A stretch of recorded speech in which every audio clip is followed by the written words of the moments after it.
हरे कृष्णा। भगवद गीता अध्याय 3 श्लोक नंबर 33। सदृशं चेष्टते स्वस्याः प्रकृतिर्ज्ञानवानपि प्रकृतिं यान्ति भूतानि निग्रहः किं करिष्यति। सदृशं चेष्टते स्वस्याः प्रकृतिर्ज्ञानवानपि प्रकृतिं यान्ति भूतानि निग्रहः किं करिष्यति। अनुवाद और तात्पर्य शिला प्रभुपाद के द्वारा। शिला प्रभुपाद की जय। अनुवाद है इस श्लोक का। ज्ञानी पुरुष भी अपनी प्रकृति के अनुसार कार्य करता है, क्योंकि सभी प्राणी तीनों गुणों से प्राप्त अपनी प्रकृति का ही अनुसरण करते हैं। भला दमन से क्या हो सकता है। तो ये बहुत इम्पॉर्टेंट बात भगवान श्री कृष्ण ने कहा है कि हर एक व्यक्ति, जैसे ब्राह्मण है तो वो प्रकृति के 3 गुण है ना, सत्वगुण, रजोगुण, तमोगुण। तो ब्राह्मण सत्वगुण द्वारा प्रभावित है, और जो क्षत्रिय है वो रजोगुण के द्वारा, जो वैश्य होते हैं, जो कृषि, गोपालन, व्यापार, वाणिज्य आदि करते हैं, तो जो व्यक्ति तमोगुण और रजोगुण का मिश्रण होता है उनको वैश्य कहा गया है, और शूद्र तमोगुण का प्रभाव में होता है। तो हर एक व्यक्ति यहाँ पे जो है अपने अपने गुणों के अनुसार जो है कार्य कर रहे हैं। क्योंकि अगर हम जो है वृथा प्रयास करेंगे दमन करने का, या कृत्रिम उपाय अवलंबन करेंगे अपने इंद्रियों को दमन करने का, तो हम सफल नहीं हो सकते हैं। जब तक हम अपने सारे इंद्रियों को और अपने मन को कृष्ण की सेवा में पूर्णतया संलग्न नहीं करते हैं, तब तक हमें जो नियत कर्तव्य है हमारे भौतिक संसार में, जैसे कोई पिता है तो घर का पालन पोषण, या माता है तो ऐसा जो भी नियत कर्तव्य है उसका पालन करना चाहिए हमें। ऐसे जो नियत कर्तव्य को छोड़ करके अब तो हम भक्त बन गए, अब तो हम जंगल जाएंगे और घर छोड़ देंगे, तो ऐसा इमेच्योर डिसीजन नहीं लेना चाहिए। हाँ, जब ऐसा हो जाए कोई कि एकदम 24 घंटा उनका मन कृष्ण में ही रमते हैं, या उनकी जो गुरु है, आध्यात्मिक गुरु है, जो प्रामाणिक वैष्णव है, उनकी आज्ञा से वो ऐसा कर सकते हैं कि वो ब्रह्मचारी या सन्यासी बने। अन्यथा अपने आप जो है कोई भी मनमानी करते हुए कोई भी सिद्धांत नहीं लेना चाहिए। तात्पर्य में श्रील प्रभुपाद बताते हैं कि कृष्ण भावनामृत के दिव्य पद पर स्थित हुए बिना प्रकृति के गुणों के प्रभाव से मुक्त नहीं हुआ जा सकता।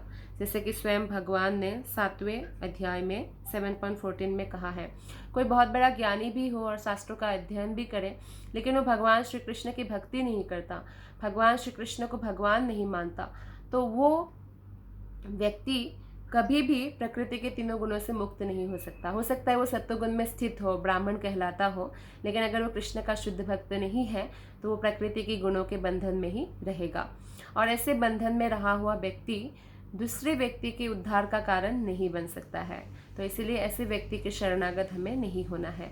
हमें सिर्फ और सिर्फ भगवान श्री कृष्ण के शुद्ध भक्तों के शरणागत होना है, क्योंकि वही तीनों गुणों से मुक्त रहते हैं। तो यहाँ पे प्रभुपाद आगे कहते हैं कि अतः सांसारिक धरातल पर बड़े से बड़े शिक्षित व्यक्ति के लिए केवल सैद्धांतिक ज्ञान से आत्मा को शरीर से पृथक करके माया के बंधन से निकल पाना असंभव है। तो सांसारिक धरातल पर जैसे बहुत सारे वैज्ञानिक हैं जो भौतिक वस्तुओं का ज्ञान देते हैं। तो जैसे एक उदाहरण है डार्विन का तत्व हर स्कूल में पढ़ाया गया कि बंदरों से इंसान का विकास हुआ है, लेकिन ये सब तथ्य जो है गलत था। आप देखिए, अगर कोई साइंटिस्ट कुछ बोलते हैं ना, तो लोग आंखें बंद करके मान लेते हैं, ओह ये तो वैज्ञानिक है, ये वेरी साइंटिफिक है, हमें इसे फॉलो करना चाहिए, साइंस है, साइंस है, साइंस है। लेकिन वो उस साइंस को नहीं मानते, वैदिक साइंस को, जिसका कभी भी कोई अमेंडमेंट की ज़रूरत नहीं, जो लिख दिया सो लिख दिया। जब ऋग्वेद में बताया गया कि पृथ्वी सूर्य के चारों ओर घूमता है, ना कि सूर्य, तो पहले के वैज्ञानिक मानते थे कि सूर्य पृथ्वी के चारों ओर घूमते हैं, और बाद में उनको पता चला कि पृथ्वी सूर्य के चारों ओर घूमते हैं। तो इस प्रकार की बहुत सारी बातें हैं जो हमारे शास्त्रों में एक्यूरेट लिखा है, लेकिन वो शास्त्रों को नहीं मानेंगे। जो वैदिक साइंस है वो एक्यूरेट है, उसे नहीं मानेंगे। और कौन से साइंस को मानेंगे? कि हाँ ये तो साइंस ने प्रूफ किया।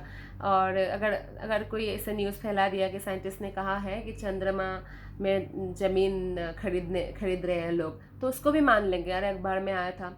अखबार की बातों में, फेसबुक की बातों को मान लेंगे, और सो कॉल जो साइंटिस्ट है जो एक्यूरेट नहीं है उनकी बातों को मान लेंगे। आप देखिए डार्विन थ्योरी के बारे में आप सब जानते हैं कि मनुष्य का विकास बंदरों से ही हुआ, ऐसा कोई कंसेप्ट उन्होंने दिया। तो बहुत सारे स्कूल में भी, पाठ्यक्रम में भी उसे अंतर्गत किया गया, और ये सब पढ़ के एग्ज़ाम भी दिया बच्चों ने, और बाद में ये गलत प्रूफ हुआ। ये गलत है, ये थ्योरी पूरी तरह से गलत है। आप समझ रहे हैं कि किस तरह से जो है बहुत सारे लोग हैं, साइंस बोलते हैं तो सो कॉल साइंस को मान लेते हैं, जो एक्यूरेट नहीं है, जो बदल सकता है, कुछ भी हो सकता है, लेकिन वैदिक साइंस को मानते नहीं है। तो ये दुर्भाग्य है। तो कि हम आध्यात्मिक जो विज्ञान है उसकी जो वैल्यू है उसे हम नहीं समझ पा रहे हैं। तो इसलिए भक्तगण इसके वैल्यू को समझते हैं। वो जानते हैं कि जो भगवत गीता में कहा गया है वो आज भी वही रहेगा, कल भी और परसों भी, और अनंत हजार हजार काल तक सेम रहेगा।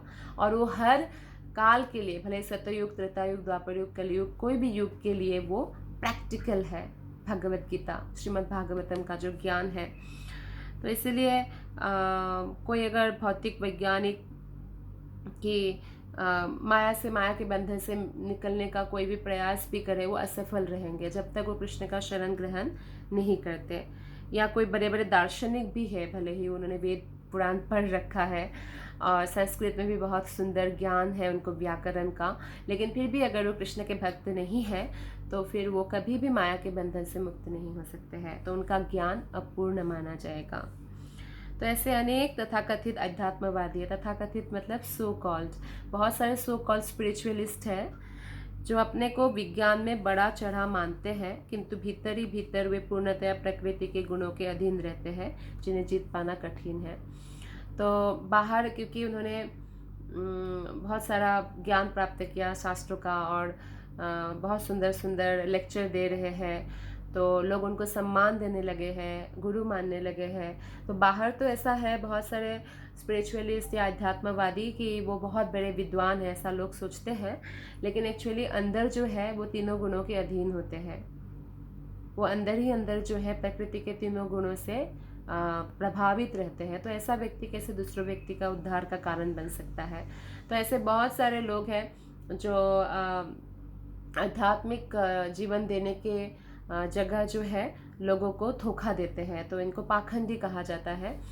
और बाहर वो ऐसा दिखाते कि वैरागी है, लेकिन अंदर ही अंदर इंद्रिय तृप्ति की ज्वाला उनके हृदय में जल रहा है। तो इसलिए हमें बहुत सावधान रहना चाहिए, और हमें भगवान श्री कृष्ण से प्रार्थना करना चाहिए कि हमें हमेशा शुद्ध भक्तों की संगति दे, हमें हमेशा प्रामाणिक गुरु के आश्रय में रखे। तो ज्ञान की दृष्टि से कोई कितना ही विद्वान क्यों ना हो, किंतु भौतिक प्रकृति की दीर्घकालीन संगति के कारण वो बंधन में रहता है। तो हम देखते हैं कि हम सब लोग कई जन्म ले चुके हैं, और बहुत मुश्किल से इस जीवन में हमें हमारा मनुष्य जीवन मिला है, बहुत मुश्किल से। तो हमें इसके हर एक क्षण का जो महत्व है उसे समझना चाहिए। लेकिन बहुत लंबे समय से हम दीर्घकालीन संगति से हैं, जैसे बहुत लोग बताते हैं, और हमारे साथ भी सबके साथ होता है कि मन जो है पूरी तरह कृष्ण में स्थिर नहीं होता। कभी कभी स्थिर होता है, जैसे थोड़ी देर के लिए हमने आरती किया या लेक्चर दिया या श्रवण किया, लेकिन बाद ही मन जो इधर उधर भटकने लगता है, कृष्ण में स्थिर नहीं रहता है। तो इसका क्या कारण है? मन हमेशा गंदगी में क्यों चिपकता है? गंदगी मतलब भौतिक चीज़ों में, भौतिक इच्छाओं में, भौतिक सपनों में, सपनों को बुनने में। तो यही कारण है कि दीर्घकालीन समय से हम भौतिक प्रकृति की संगति में है। 84 लाख योनियों से है, और पता नहीं कितने मनुष्य योनियों से भी है। तो इसीलिए जो है ये बहुत मुश्किल है कि भौतिक प्रकृति से मुक्त हो पाना, बंधन से, भले ही कोई कितने ही विद्वान क्यों ना हो जाए। तो इसीलिए बहुत आसानी से अगर हमें इस भौतिक प्रकृति की बंधन से मुक्त होना है, एकमात्र उपाय है कि हम जेन्युइनली भक्ति करें, कृष्ण की भक्तों का शरणागत हो, कृष्ण की भक्ति करें, और पूर्ण शरणागति हो कि कृष्ण हमारी रक्षा अवश्य करेंगे, कृष्ण हमारा पालन पोषण अवश्य करेंगे। तो जो अनुकूल है कृष्ण का वो स्वीकार करना, जो प्रतिकूल है उसको दृढ़ता से वर्जन करना, भक्तों की संगति करना। तो इस प्रकार से तो कृष्ण भावनामृत उससे भौतिक बंधन से छूटने में सहायक होता है, भले ही कोई अपने नियत कर्मों को करने में संलग्न क्यों ना रहे। तो ऐसा देखा जाता है कि बहुत सारे भक्त जो है अपने नियत कर्तव्य पालन कर रहे, पिता या माता के जो रोल है उनका, या जो एक कहीं जो नौकरी कर रहे हैं उसका जो रोल है, तो वो पालन कर रहे हैं। भले ही वो सब कार्य कर रहे हैं जो एक अभक्त भी कर रहे हैं, लेकिन क्योंकि वो कृष्ण की भक्ति में लगा हुआ है, हरे कृष्ण महामंत्र का 16 माला जप करते हैं, भागवतम नित्य श्रवण करते हैं, भागवतम नित्य पढ़ते हैं, तो इस प्रकार से वो प्रयास कर रहे हैं। इसीलिए वो भले ही ऐसा लगे कि भौतिक कार्य में संलग्न है नियत कर्तव्य करते हुए, लेकिन फिर भी वो मुक्त हो जाते हैं बंधन से। अतः पूर्णतया कृष्ण भावना भावित हुए बिना नियत कर्मों का परित्याग नहीं करना चाहिए। तो जिसका जो कर्तव्य है, जैसे अर्जुन का कर्तव्य था युद्ध करना क्षत्रिय के हिसाब से, तो वो छोड़कर वो सन्यासी बनना चाहते थे। तो कृष्ण ने कहा नहीं, नियत कर्तव्य का परित्याग मत करो और कृष्ण चेतना में युद्ध करो। कृष्ण के बारे में जो है स्मरण रखते हुए, कृष्ण की कृपा पर आश्रित होकर, कृष्ण की इच्छा पर आश्रित होकर, क्योंकि कृष्ण की जो इच्छा है वही बलवान है। हर व्यक्ति का अपना अपना प्लान होता है लाइफ के लिए। मेरा कोई प्लान है, आपका कोई प्लान है, और लोगों का कुछ प्लान है, लेकिन सबसे जो हाईएस्ट प्लान है वो कृष्ण का है, और कृष्ण का प्लान ही बलवती होता है। कृष्ण के डर से ही सारे देवी देवता अपना अपना कार्य करते हैं। सूर्य समय से उदित होते हैं, अस्त होते हैं, वायु बहती है, सूर्य के डर से सब कुछ, कृष्ण के डर से सब कुछ होता है।